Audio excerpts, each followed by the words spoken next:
Olá a todos, sejam mais uma vez bem-vindos à nossa leitura da Palavra de Deus, a sua porção diária do Pão da Vida. Hoje é 17 de janeiro e eu sou o seu companheiro leitor, Ilson Pereira. Nós estaremos lendo a partir do plano anual de leitura da Bíblia do Amazing Facts. Você pode encontrar o PDF no link abaixo na descrição deste vídeo.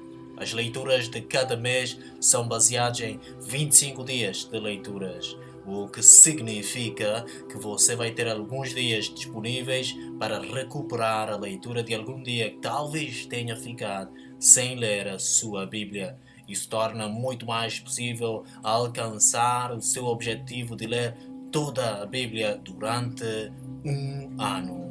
Obrigado por se deixar ser o meu companheiro de viagem nesta jornada. Vamos abrir então com uma oração antes de iniciarmos a leitura aqui da Palavra de Deus. Oremos. Querido e soberano Deus, Pai, obrigado pelas palavras da verdade que o Senhor nos revelará hoje. Garante-nos o auxílio do Espírito Santo. Perdoe os nossos pecados em nome de Jesus. Amém. Estaremos lendo a partir da versão bíblica João Ferreira de Almeida, revista e atualizada, nos livros de Gênesis capítulo 37 e 38, Salmos capítulo 17, Mateus capítulo 7 versos 1 a 14 e no livro de Atos capítulo 10 versos 1 a 23. Podemos já começar? Então vamos lá. Gênesis capítulo 37. José vendido pelos irmãos. Habitou José na terra das peregrinações de seu pai, na terra de Canaã. Esta é a história de Jacó. Tendo José 17 anos, apacentava os rebanhos com seus irmãos. Sendo ainda jovem, acompanhava os filhos de Bila e os filhos de Zilpa, mulheres de seu pai, e trazia más notícias deles a seu pai. Ora, Israel amava mais a José que a todos os seus filhos, porque era filho da sua velhice, e fez-lhe uma túnica talar de mangas compridas. Vendo, pois, seus irmãos que o pai o amava mais que a todos os outros filhos, odiaram-no e já não lhe podiam falar pacificamente. Teve José um sonho e o relatou a seus irmãos, por isso o odiaram ainda mais. Pois lhes disse: rogo-vos, ouve este sonho que tive.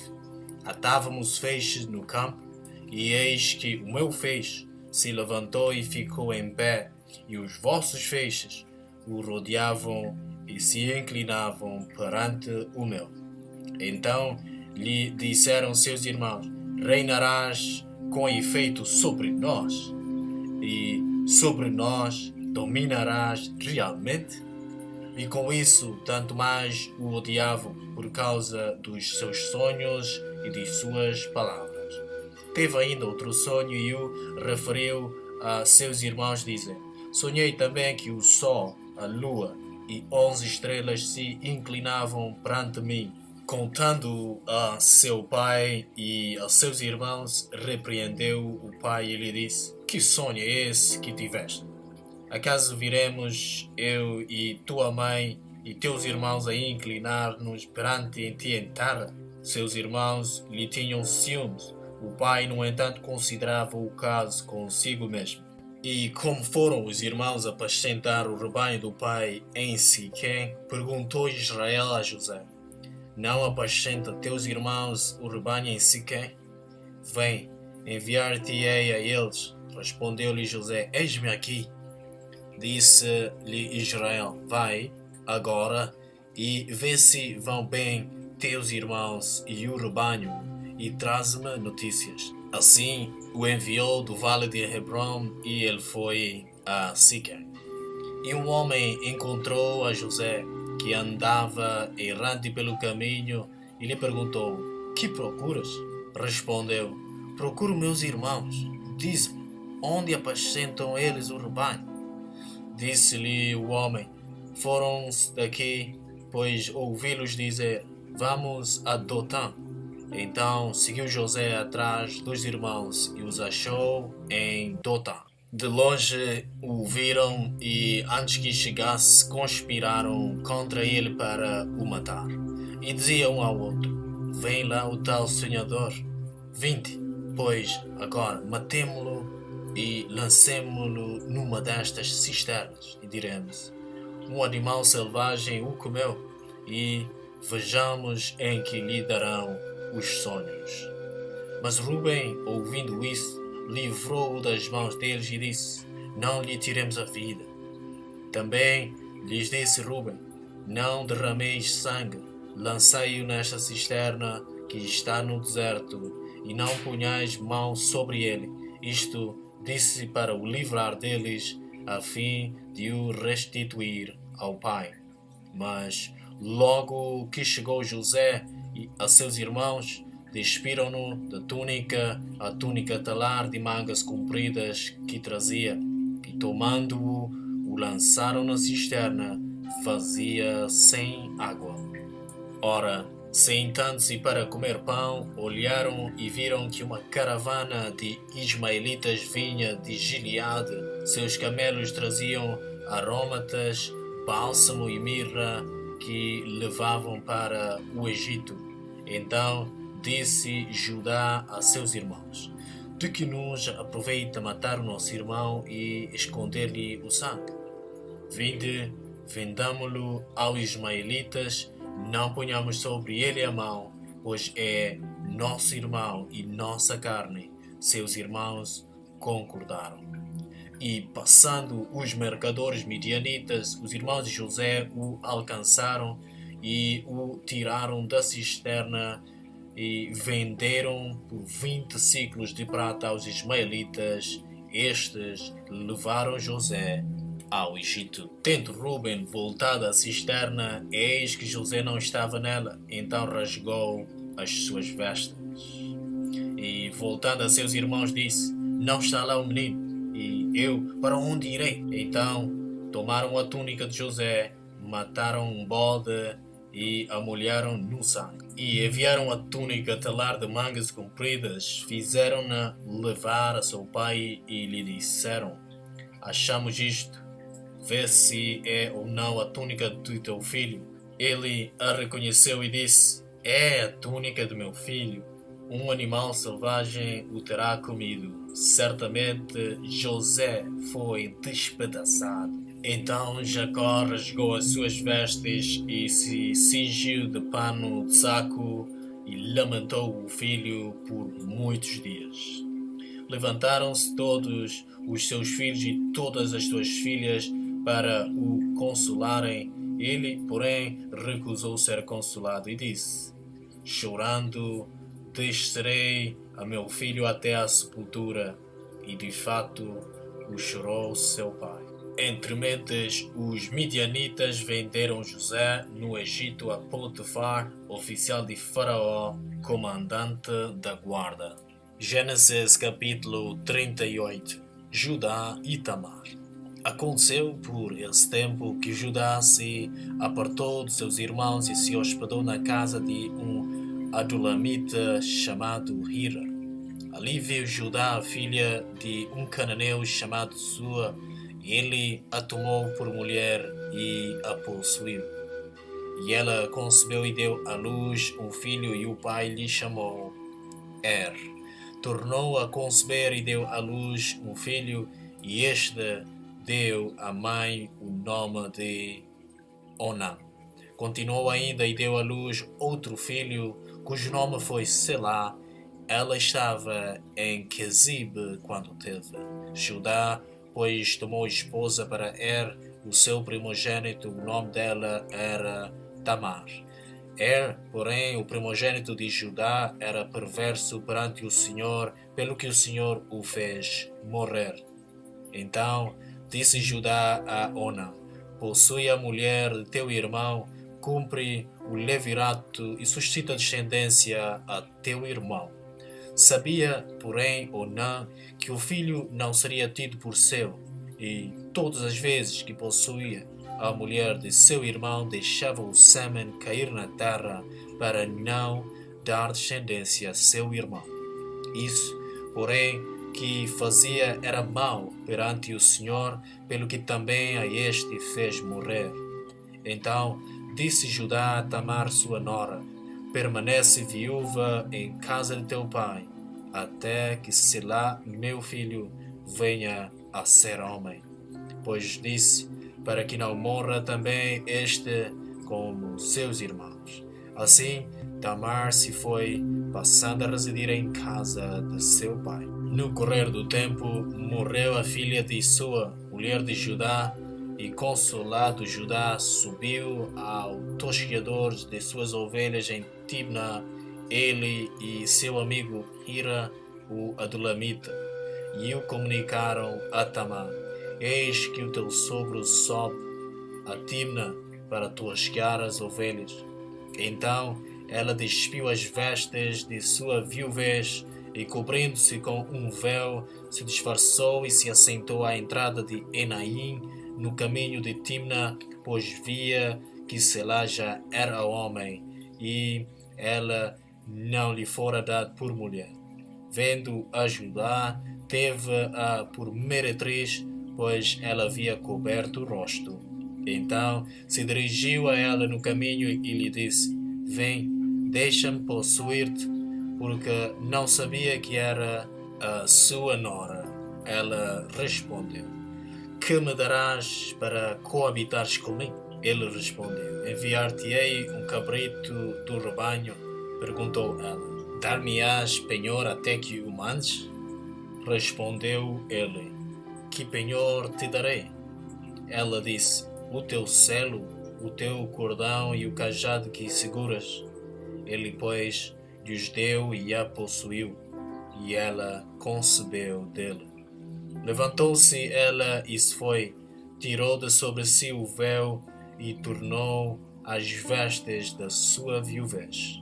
Enviou Judá o cabrito por mão do Adulamita, seu amigo, para reaver o penhor da mão da mulher, porém não a encontrou.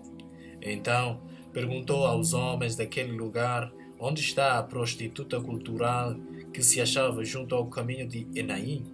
Responderam: aqui não esteve meretriz nenhuma.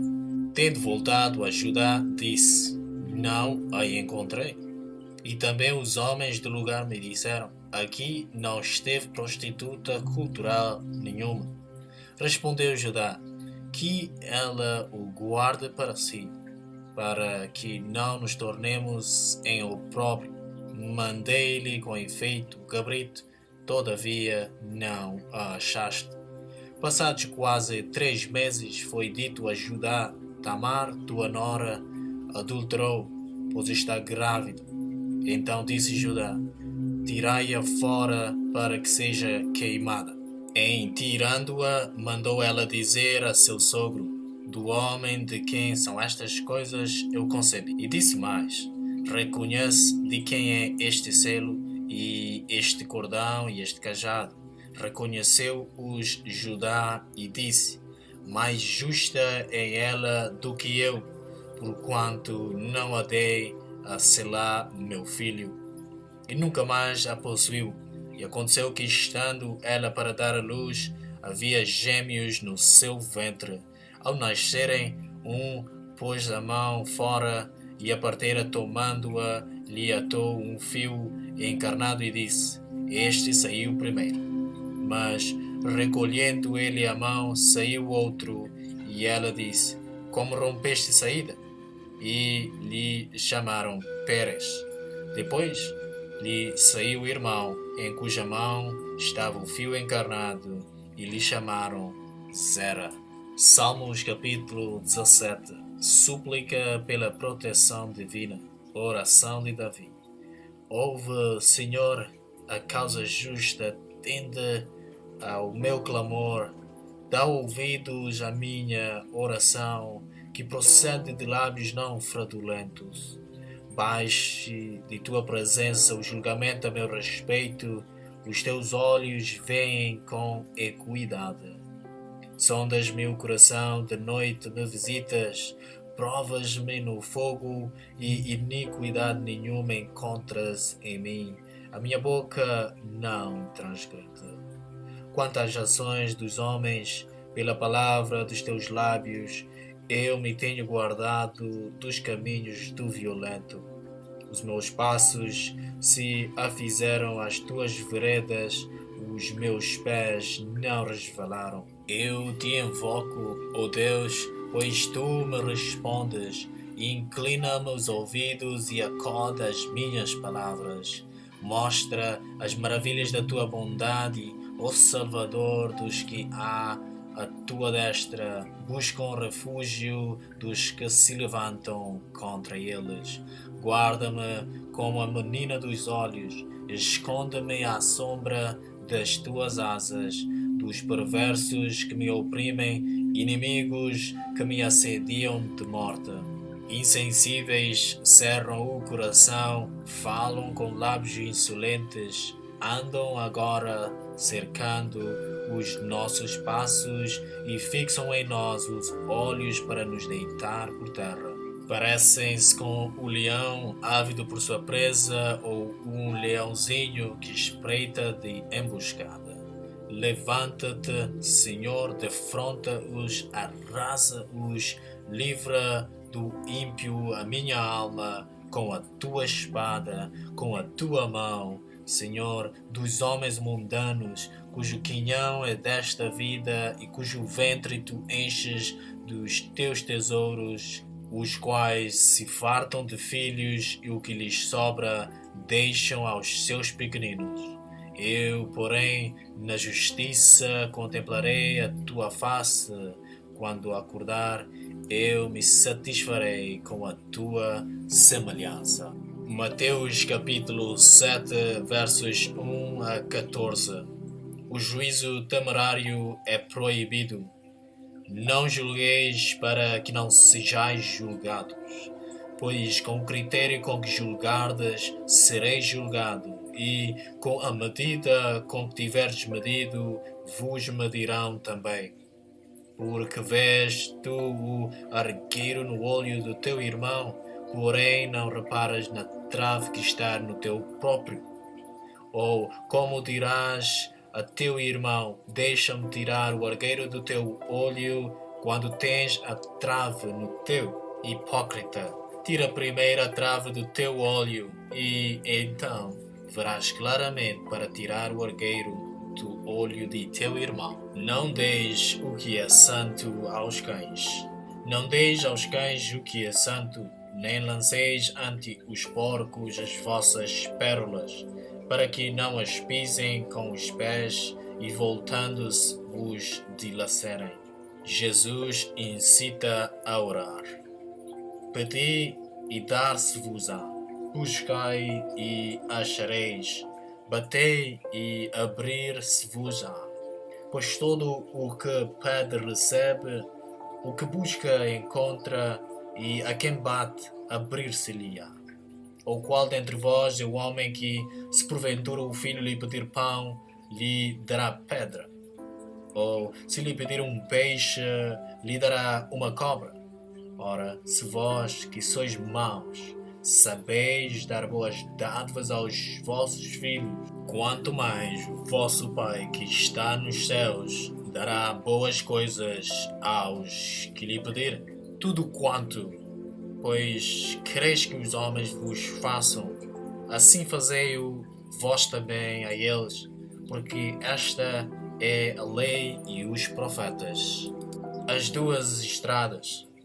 Entrai pela porta estreita, larga é a porta e espaçosa o caminho que conduz para a perdição, e são muitos os que entram por ela. Porque estreita é a porta e apertado o caminho que conduz para a vida, e são poucos os que acertam com ela. Atos capítulo 10, versos 1 a 23. O o centurião Cornélio.